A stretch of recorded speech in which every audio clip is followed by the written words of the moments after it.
What do you want us to do? What should we be doing? What should we all know to do? Okay, Alvin. Thank you for. Well, I think it's, you know, I don't recall exactly what the DMV booklet says, or you know what they say, but I'm pretty sure there's something in there regarding, you know, what to do upon being stopped by law enforcement and stuff like that. But I certainly don't recall it being on the driver's test. So I think that's a very. Let me stop you right there. Yeah. You know why you don't recall it on the driver's test? Because it's not on the driver's test. Okay, then it should be.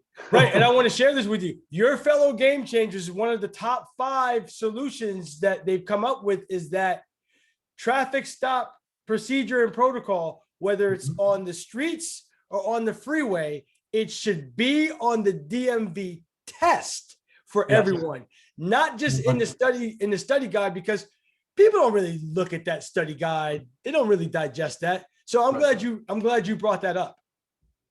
Yeah, so that's, you know, I think that would just solve it right there. You know, if it's actually one of the test questions, you have to learn it. You have to pass that question to get your driver's license, and I think that would mostly take care of the education, you know, of the general motorist public. So beyond that, I don't know what else we can do.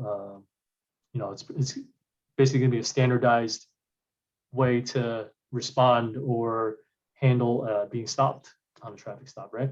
Thank you. Yes, it needs to be. But Alvin, you didn't answer my question, and I think that Grace is going to give it a shot. I want either Grace or Laszlo or any of the officers to tell us what we should be doing, since again, our elected officials, other branches of government, they're not telling us. We don't know. It's guesswork. So go ahead, Grace, and then I'll get to you, Laszlo.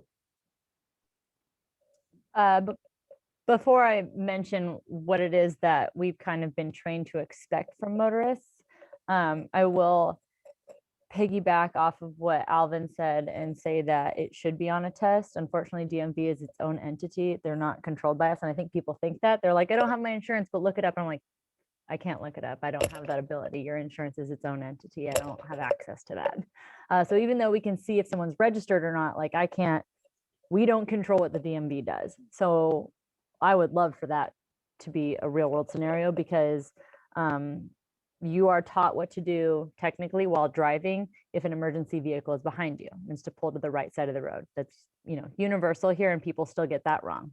They didn't read that segment before they got their driving test. But you are told, and most people know, or they should know, that you are to pull to the right side of the road. So I feel like it should be a standardized, this is what I do, and this is kind of what's expected to me on a law enforcement encounter, at least in a vehicle. That being said, our expectations of people on traffic stops have evolved. Just like my captain was saying, scenarios in the world and treatment of, or like the relationship between law enforcement and the community has evolved so much in however many decades that, okay, once upon a time, the first officer ever got shot on a traffic stop. So officer safety changed for how we conduct traffic stops.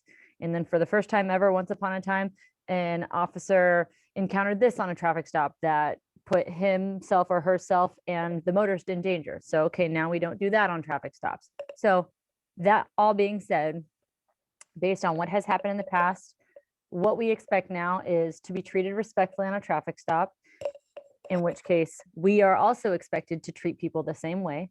And oftentimes, well, I would expect someone to put their cigarette out if they're smoking a cigarette. That's just, it's been used as a weapon against us. Officers get cigarettes put out on them, on their skin. That's great. That's great, Grace. But I've never heard that. Right? So you're hearing it from me now. right. But I'm saying for the people who say you can't put, you shouldn't tell me to put my cigarette out, to have that perspective, to hear, well, cigarettes have been used as a weapon against us. People don't even think of that, Grace. And it's really important that people gain some sort of understanding as to why you are telling us that that's important for us to do, because people don't even think like that. people will just automatically say they're trying to strong arm me and power trip and tell me I can't smoke my cigarette instead of being educated. Well, this is why we're telling you that. Oh, wow. Never thought of that. Yeah. So, and that's, again, back in, the 50s, when you could smoke on a plane, you could smoke in a restaurant. There was You just could smoke in the common operating room. practice. The surgeon was smoking. Totally. And then at some point in time, it became a stigma, not only in the health world for people, with secondhand smoke arguments, but then it also became a safety issue for us because now it was being used against us. And that's usually what our training is conducted of is, hey, this one scenario happened now, and it was something to be mindful of. And okay, now this scenario has happened 15 times in the last however many years. Now we need to start training on this. We need to start training for when this happens because it's become a thing. And we don't want it to happen to you as an officer. And so then we start training on it. And so I don't know where in the timeline of history that the cigarette thing became an issue, but that's what I was taught. I went to LA County Sheriff's Department Academy, and it was, no, we don't contact people with cigarettes. That's a weapon. And here's why, and here are videos. So that's pretty much what it is. It's both parties should treat each other with respect. I would expect a cigarette to be put out, and I will politely ask someone, hi there, can you do me a favor and please put your cigarette out? I appreciate that.